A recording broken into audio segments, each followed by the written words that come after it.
بسم اللہ الرحمن الرحیم۔ السلام علیکم۔ آئیے ترجمہ قرآن سیکھیں آسان طریقے سے۔ آج ہم سورہ بقرہ کا رکوع نمبر 10 پڑھیں گے، آیت نمبر 83 سے۔ اعوذ باللہ من الشیطان الرجیم۔ وَإِذْ أَخَذْنَا، اور جب ہم نے لیا،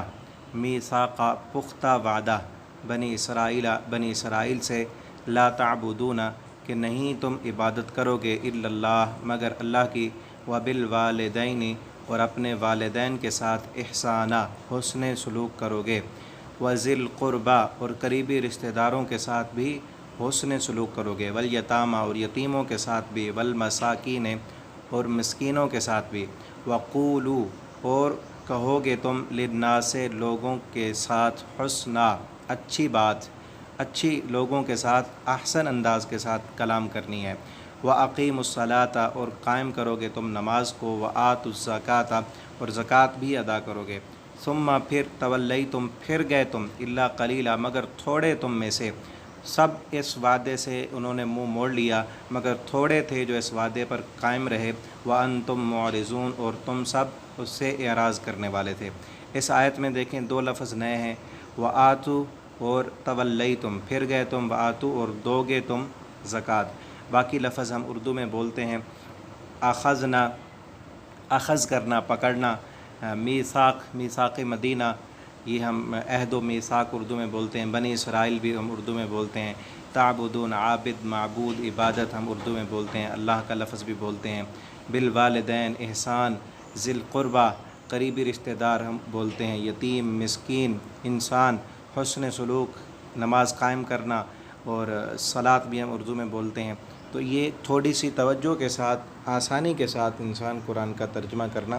سیکھ جاتا ہے۔ آپ وقت نکالیں، محنت کریں قرآن کے لیے، آپ کی زندگی بدل جائے گی۔ یہ قرآن زندگیوں کو تبدیل کر دینے والی کتاب ہے۔ آپ اسے خود بھی پڑھیں اور اپنے بچوں کو بھی پڑھائیں،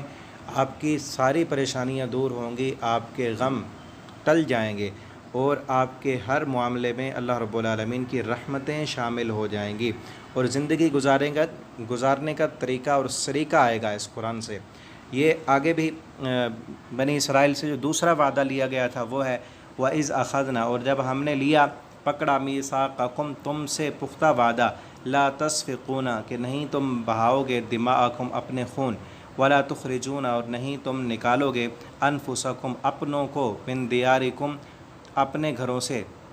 ثم پھر اقررتم اقرار کیا تم نے اس وعدے کا، وانتم تشہدون اور تم گواہ بھی تھے۔ اللہ تعالیٰ نے یہ وعدہ لیا تھا کہ تم نے اپنے رشتہ داروں کو قتل بھی نہیں کرنا، لڑائی بھی نہیں کرنی ان سے، اور نہ ہی ان کو ان کے گھروں سے نکالنا ہے۔ ثم پھر انتم تم، ہؤلاء وہ لوگ ہو، تقتلون کہ قتل کرتے ہو تم، انفسکم اپنوں کو، تم نے اپنے رشتہ داروں سے پھر لڑائیاں بھی کی، انہیں قتل بھی کیا، وتخرجون اور نکالا تم نے، نکالتا ہے تم میں سے ایک فریق، منکم تم میں سے، من دیارکم من دیارہم ان کے گھروں سے، تظاہرون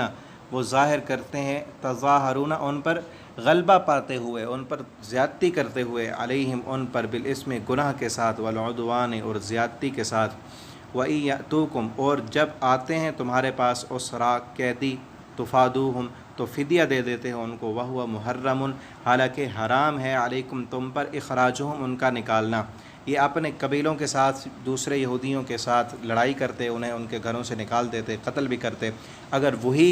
ان کے رشتہ دار پھر قیدی بن کر جب آتے تو پھر فدیہ دے کر انہیں چھڑوا لیتے، اور کہتے تھے کہ ہماری تورات میں یہ لکھا ہوا ہے کہ قیدیوں کو فدیہ دے کر چھڑا لو، حالانکہ کتاب میں تورات میں تو یہ بھی لکھا ہوا ہے کہ ان کو نکالنا بھی نہیں ہے گھروں سے، ان سے لڑائی بھی نہیں کرنی، اپنی مرضی کی بات مان لیتے اور اپنی مرضی کی، اپنی منمانی کی جو نہ ہوتی وہ چھوڑ دیتے۔ افتؤمنون اللہ تعالیٰ فرماتے ہیں افتؤمنون کیا تم ایمان لاتے ہو، ببعض الکتاب کتاب کے بعض حصے پر، وتکفرون اور تم کفر کرتے ہو، ببعض اس کے بعض حصے پر، فما جزاء پس کیا بدلہ ہے، من یفعل اس بندے کا جو کرے یہ کام، منکم تم میں سے، الا خزی مگر رسوائی ہے، فی الحیات الدنیا اس دنیا کی زندگی میں، ویوم القیامت اور قیامت کے دن، یردون وہ لوٹائے جائیں گے، الی اشد العذاب شدید عذاب کی طرف، وما اللہ بغافل اور نہیں ہے اللہ تعالیٰ غافل، عما اس چیز سے، تعملون جو تم عمل کرتے ہو۔ اولئک الذین یہی ہیں وہ لوگ، اشتروا جنہوں نے،